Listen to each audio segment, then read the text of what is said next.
میں نے ٹکٹ خریدی اور ٹرین کی طرف بڑھ گیا۔ بھان بھان کے لوگوں کی بھان بھان کی بولیاں پلیٹ فارم پر گونج رہی تھیں۔ میں سب کو نظر انداز کرتا ٹرین میں گھس گیا۔ کچھ دیر بعد میں اپنی سیٹ پر بڑا جمان ہو چکا تھا۔ میری سامنے والی سیٹ پر 3 باپردہ خاتون بیٹھی تھیں اور میری سیٹ پر 2 لڑکے بیٹھے تھے۔ ان کو آپس میں بولتا دیکھ کر میں سمجھ گیا تھا کہ ایک ہی فیملی کے لوگ ہیں۔ مجھے شیشے والی سائڈ پہ سیٹ مل گئی تھی۔ میں نے کھڑکی سے باہر دیکھنا شروع کر دیا اور سوچنے لگا کہ اسٹیشن بھی عجیب جگہ ہے، کتنوں کو ملاتا ہے اور کتنوں کے بچھڑنے کی یادیں یہ سمیٹ کر کھڑا ہے۔ اتنے میں ایک ہلکے سے جھٹکے سے ٹرین چل پڑی۔ میں نے ایک گہری سانس لی اور جیب سے موبائل فون نکال کر اس میں مصروف ہو گیا۔ مجھے سفر کرتے 7 گھنٹے سے اوپر ہو گئے تھے۔ راستے میں کچھ اسٹیشنز پر گاڑی رکی تھی اور اب فراٹیں بھرتی جا رہی تھی۔ کچھ دیر پہلے ہی مجھے بتا دیا گیا تھا کہ منزل قریب ہے۔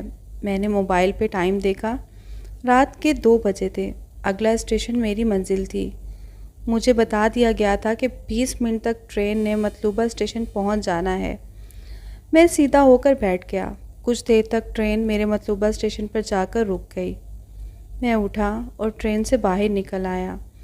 پلیٹ فارم پر اتر کر ادھر ادھر دیکھا، مگر میرے میزبان جن کے بلانے پر میں یہاں اس وقت آیا تھا وہ مجھے کہیں نظر نہیں آ رہے تھے۔ میں نے آگے دیکھا، کچھ اور مسافر بھی اترے تھے۔ یہ ایک چھوٹا سا اسٹیشن تھا۔ سامنے ایک ٹی اسٹال تھا۔ میں ٹی اسٹال کی طرف بڑھ گیا۔ ایک ادھیڑ عمر کا لمبا تڑنگا آدمی ٹی اسٹال کے اندر بیٹھا تھا۔ مجھے اپنی طرف آتا دیکھ کر وہ اپنی جگہ سے کھڑا ہو گیا۔ میں نے اس کے پاس پہنچ کر سلام کیا، جس کا اس نے مروتاً ہی جواب دیا۔ میں نے اس سے 1 کپ چائے بنانے کو کہا اور ساتھ میں بسکٹ بھی مانگے۔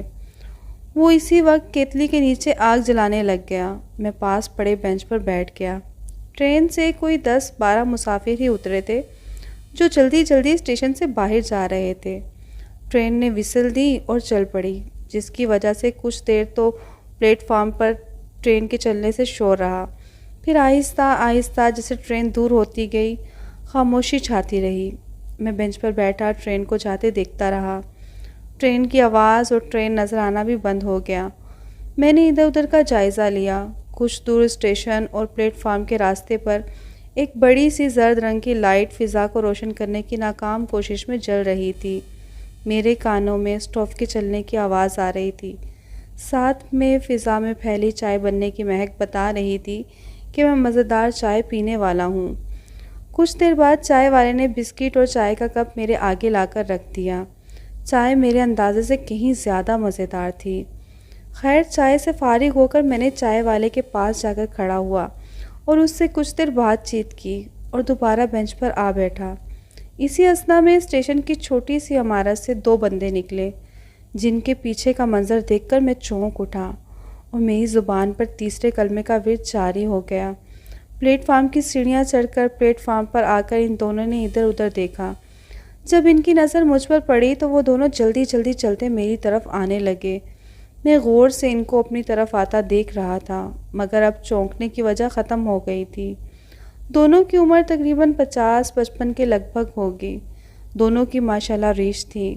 میرے پاس آ کر دونوں نے خوش دلی سے سلام کیا اور میں کھڑا ہو گیا اور سلام کا جواب دیا۔ ان میں سے ایک نے کہا، معذرت، کچھ منٹ دیر ہو گئی، دراصل گاڑی کا ٹائر پنکچر ہو گیا تھا۔ میں نے اسے کہا کہ کوئی بات نہیں، میں سمجھ سکتا ہوں، ویسے آپ کا دیر سے آنا میں نے محسوس نہیں کیا۔ تھوڑا اور رسمی باتوں کے بعد ان میں سے ایک نے کہا، چلے؟ میں نے کہا، نہیں، ابھی نہیں چلنا۔ انہوں نے ایک دوسرے کی طرف دیکھا اور ہچکچاہٹ بھرے لہجے میں پوچھا کہ کیا وجہ ہے، خیریت تو ہے؟ میں نے کہا، بالکل خیریت ہے، بس کچھ دیر آپ سے یہاں باتیں کرنا چاہتا ہوں، پھر اس کے بعد چلتے ہیں۔ دونوں نے ایک دوسرے کی طرف دیکھا۔ ان میں سے ایک نے کہا کہ جیسے آپ کا حکم، اور اونچی آواز میں چائے والے کو 3 کپ چائے کا کہا۔ میں نے کہا، چائے تو میں آتے ہی پی چکا ہوں، مگر اس بھائی صاحب کی چائے ہی اتنی مزیدار ہے کہ دوبارہ سے پی لوں گا۔ میں نے یہ کہتے ہوئے چائے والے کو دیکھا، مگر وہ منہ نیچے کیے اپنے کام میں مصروف تھا۔ میں بینچ پر بیٹھ گیا۔ ان میں سے ایک میرے ساتھ اور دوسرا ساتھ والے بینچ پر بیٹھ گیا۔ پلیٹ فارم لوگوں سے تقریباً خالی تھا۔ میں نے کہا کہ سب سے پہلے تو آپ اپنا تعارف کروا دیں اور اپنا سارا مسئلہ یہیں بتا دیں، کیونکہ جب آپ مجھے نظر آئے تو آپ کے پیچھے کوئی اور بھی تھا، اس لیے میں چاہتا ہوں کہ آپ مجھے اپنا سارا مسئلہ یہیں ڈسکس کریں۔ میری بات سن کر وہ دونوں ایک دوسرے کی طرف دیکھنے لگے۔ ان میں سے جو دوسرے سے عمر میں بڑا اور میرے ساتھ بینچ پر بیٹھا تھا، اس نے ایک گہری سانس لی اور کہا کہ جناب، سب سے پہلے تو بہت شکریہ یہاں آنے کا، اللہ آپ کو اس کا اجر دے۔ میرا نام منظور ہے اور یہ میرا چھوٹا بھائی ظہور۔ ہم ایک مصیبت میں پھنس گئے ہیں۔ میں نے کہا کہ آپ اللہ پر بھروسہ رکھیں، سب ٹھیک ہو جائے گا، مجھے ساری بات تفصیل سے بتائیں۔